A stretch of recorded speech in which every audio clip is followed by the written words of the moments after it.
Bugun sizlar bilan yana bir mavzuni ko'rib chiqsak, bu mavzuda judayam bir elementar har bir holatlar uchun ko'rmaymiz. Biz umumiy tushunchani aytib o'tamiz. Ideal gaz holat tenglanmasiga aloqador. Ya'ni ideal gaz holat tenglamasini o'tgan mavzuda ham, ya'ni kechagi mavzuda ham aytib o'tgan edik. Demak, gazning holatini ifodalab beruvchi asosiy 3 ta kattalik, ya'ni gazning hajmi, gazning bosimi va gazning haroratini bog'lab beradigan tenglama bizga ideal gazning holat tenglamasi deyiladi. Bu holat tenglamasini Klaperon, undan keyin esa ba'zi tuzatishlar kiritgan olim Mendeleyev umumiy holatda ikkalasi yaratgan deyishimiz mumkin. Demak, shu ikkala olimning nomiga Klaperon Mendeleyev tenglamasi ham deb aytiladi. Ba'zida Mendeleyev Klaperon ham deyiladi. Ikkalasi ham to'g'ri deyish mumkin, lekin yil hisobiga Klaperon birinchi o'rgangan, undan keyin Mendeleyev. Shuni hisobiga balkim Klaperon Mendeleyev deyish to'g'riroqdir. Xo'p, mayli, nima bo'lganda ham nima deb atalishi ikkinchi masala. Bizga jarayon muhim. Ya'ni bu bizga nimani ko'rsatib bera oladi yoki qanday ko'rinishga ega. Bu formulani keltirib chiqarishda molekulyar kinetik nazariyasining asosiy tenglamasi, ya'ni P ko'pda yozayin. P barobar N KT deganligi. Bu formula molekulyar kinetik nazariyasining asosiy formulalaridan biri. Ya'ni bu yerda P bu yerda bosim, N konsentratsiya, ya'ni hajm birligidagi molekullar soni, K esa Boltzmann doimiysi edi, T bu yerda harorat. Demak, shunday o'zgartirishlar kiritamiz. P barobar mana bu N ning o'rniga, ya'ni konsentratsiya o'rniga N taqsim V deyishimiz mumkin. KT. Xo'p, endi ikkala tomonni V ga ko'paytirib yuborsak yoki shunchaki proporsiya qilsak, P ko'paytirilgan V teng N KT. Endi bu yerda katta N bilan yozilyapti. O'rganayotgan gazdagi umumiy molekulyarlar soni. Xo'p.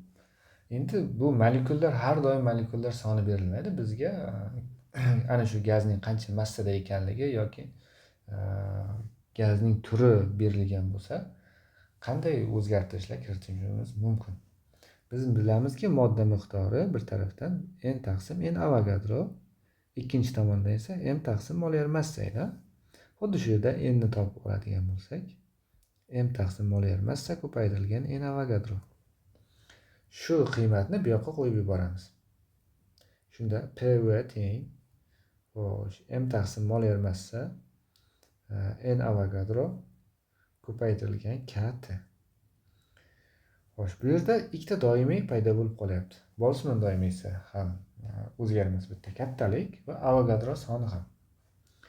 Shuning uchun qiymatlarni mayli yozib o'tib ketayin. N Avogadro teng 6 ko'paytirilgan 10 darajasi 23. 6,2 ham bor. Xo'p, 6 yozdim. Endi Boltzmann doimiysi K barobar 1,38 ko'paytirilgan 10 darajasi minus 23. To'g'rimi? Xuddi shunday. Endi shu ikkalasini demak ko'paytirib o'rniga bitta son yozsak bo'lar ekan. E'tibor beradigan bo'lsak, bittasida 10 darajasi 23 bor, bittasida 10 darajasi minus 23 bor. Ikkalasi 0 bo'lib ketadi va 6 ko'paytirilgan 1,38 qolyapti. Shuni hisobiga demak PV teng M taqsim molyar massa, ikkalasi ikkita universal doimiylarni ko'paytirganda yana bitta doimiy kiritildi. Mana shu RT deb, bu yerda demak R N Avogadro bilan Boltzmann doimiysining ko'paytmasiga teng bo'lgan doimiy kattalik. Buni qiymati R teng 8,31 ga teng. Buni bilamiz. Ming martalab ishlatgandirmiz. Demak, bizda hosil bo'lgan mana shu tenglama universal Klaperon Mendeleyev tenglamasi yoki holat tenglamasi deyiladi. O'zi aslida birinchi marta Klaperon keltirib chiqargan vaqtda mana bu qiymatni, ya'ni M taqsim molyar massani 1 ga teng, ya'ni 1 mol uchun 1 mol modda miqdori uchun hisoblagan va PV teng RT ekanligini keltirib chiqargan. Keyinchalik esa Mendeleyev mana shunday M taqsim Molier massa, ya'ni turli xil miqdordagi gazlar uchun ham to'g'irlash kiritgan. Shuni hisobiga Klaperon-Mendeleyev tenglamasi deb aytiladi. Bu formula gaz qonunlarini o'rganishda eng muhim qonun, eng muhim tenglama desak ham bo'ladi. Negaki mana xo'p, PV teng M taqsim Molier massa RT deb aytdik. Demak, bu yerda 3 ta asosiy parametr: bosim, hajm va haroratni o'zaro bog'lab turibdi. Ya'ni bitta idishdagi gaz mana shu idishga qandaydir miqdordagi gaz qamalgan.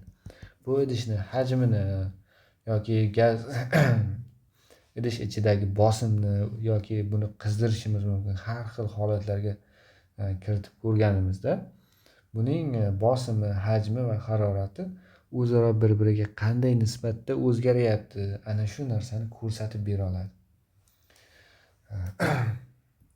Yana bir ko'rinishda mana bu haroratni bo'lug'ib ikkinchi tomonga o'tkazadigan bo'lsak, tenglikni ikkinchi tomoniga PV taqsim T teng bo'lar ekan M taqsim Molier massa R ga. Bu shuni ko'rsatadiki, aynan berilgan bir xil massali, ya'ni gazni qanchadir miqdorini idishdan chiqarib yubormayapmiz. Aynan bitta belgilab olingan gazni turi ham o'zgarmaydi. Aynan kislorod bo'lsa kislorod, azot bo'lsa azot, vodorod bo'lsa vodorod, aynan bitta turdagi gaz. Ana shu gazni mana bu qiymati, ya'ni massasini Molier massaga ko'paytirib, modda miqdorini topib, uni universal gaz doimiga ko'paytirsak, qandaydir o'zgarmas konstanta qiymat kelib chiqadi. Shuni hisobiga aytishimiz mumkin, PV taqsim T konstanta ekan. Bu ham muhim tenglamalardan biri. Demak, aynan shu tenglamani turli xil holatlarda o'rganib chiqamiz. Ya'ni hajmni o'zgartirmasdan bosimni haroratga qanday bog'liqligini ko'rib chiqishimiz mumkin. Bu izoxorik.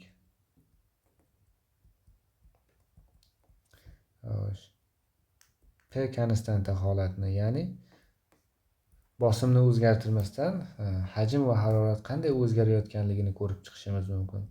Haroratni o'zgartirmasdan faqat hajmini o'zgartirib, hajmini o'zgartirgan vaqtimiz bosim qanday o'zgaryapti, shuni ko'rib chiqishimiz mumkin. Izotermik. Demak, bizga izotermik, izoxorik, izobarik jarayonlarni o'rganishda ham eng asosiy fundamental qoida mana shu Klaperon-Mendeleyev tenglamasi hisoblanadi. Shu sababli eng birinchi navbatda bu tenglamani kelib chiqishi va ifodasini aniq tushunib olishimiz kerak. Shundan keyin izojarayonlar uchun tatbiq qilamiz. Izojarayonlarga alohida to'xtalib o'tamiz. Ularni xudo xohlasak ertaga keyingi mavzularda ko'rib chiqamiz.